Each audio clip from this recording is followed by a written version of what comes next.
Alright, so this is my review for Ant-Man. Wow, this is a weird one. But a good one, I will say that. And the thing about I'm just going to get right into it. So the thing with this movie is that it came out a couple of months after Avengers Age of Ultron was released. And with this movie, what really surprised me is it didn't try to one-up that movie, and it didn't try to be as big as that movie was, because that was a big movie.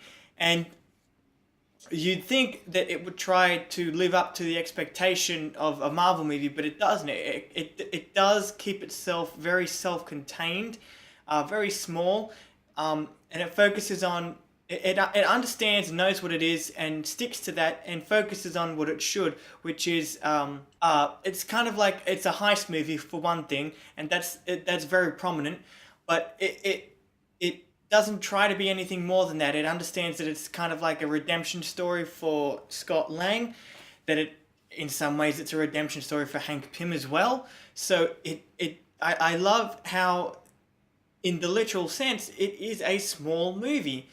Alright, so the one thing that is very obvious in this movie is that it focuses very heavily on a father-daughter theme. Like, there's a theme throughout this movie, and the story focuses very heavily on the father-daughter aspect with Scott Lang. It's him just coming out of jail, trying to reconnect with his family, and especially his daughter.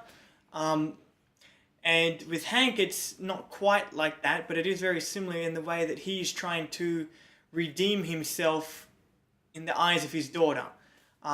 So basically, like, it's interesting because Scott and Hank they're basically going through the same thing at the same time. Their journeys are pretty much the same, with little differences here and there, and it very successfully grounds the movie.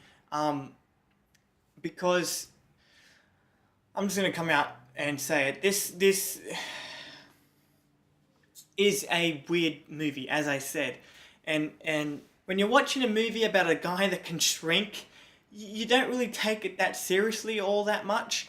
So having this family drama at its core really does help ground it and helps you relate to the characters, which wouldn't make me love the movie as much as I did, honestly, if those aspects weren't in there. Now, I'm going to quickly go into casting and characters. Paul Rudd is Scott Lang, Ant-Man.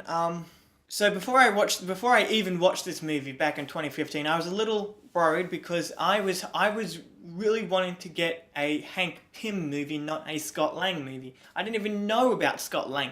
I didn't know this character. I thought that it was just something that they whipped up for this specific movie, but no, he is a character from the comics.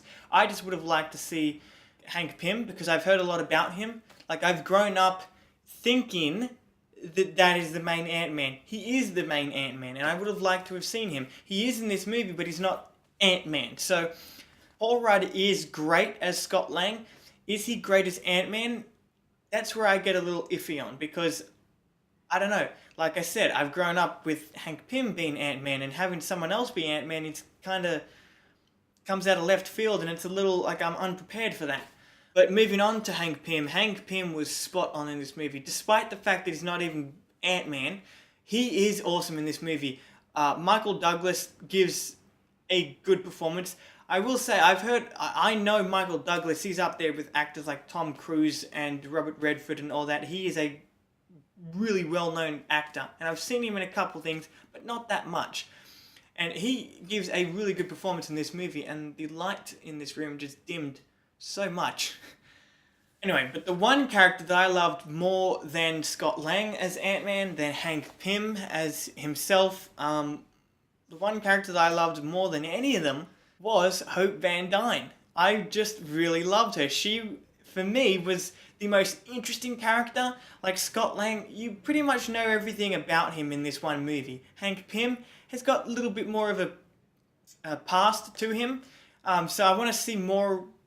I want to see what they can do more with that. But I just found Hope Van Dyne more interesting. I don't know. I just don't know what it is.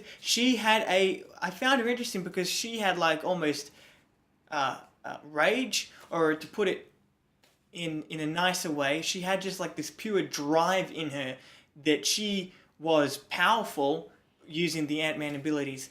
I think she like I'm such a big fan of her in this movie, and I want to see more of her. That's why I'm so excited for the Ant-Man and Wasp movie coming coming out in June, July, later on this year. By the way, I love Hope Van Dyne. I really connected with her anger, I guess, or her. I just really connected with her in this movie, and she had one of the most emotional scenes in the movie with her father, and that's probably why I like her. Now, there is one character that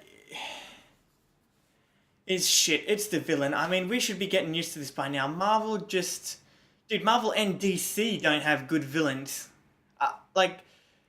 Lately, they haven't been having any good villains. The only good villains that Marvel have had is Loki, Ultron, and Fisk so far. I don't know how Thanos will go because we haven't even gotten up to that movie.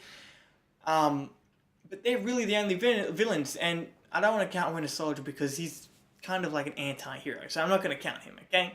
But yeah, Darren Cross was just a cliche villain trying to get out of his mentor's shadow because his mentor is Hank Pym, and he's trying to get out of that shadow, and he's full of hatred and darkness, and just hates his mentor for something that he did.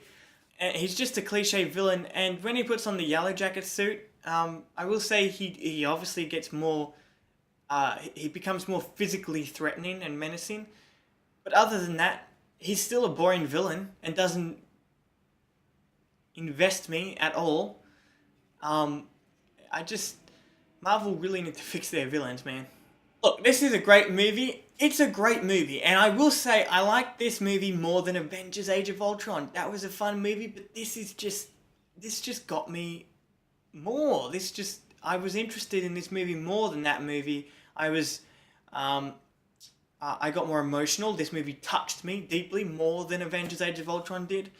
And yeah, it has a great family drama, and it's a fun heist movie with a bad villain, but bad villains are kind of to be expected now with Marvel. Anyway, that's it for my review for Ant-Man. I don't have any favourite moments, but I will see you in my review for Jessica Jones. I cannot wait for that one.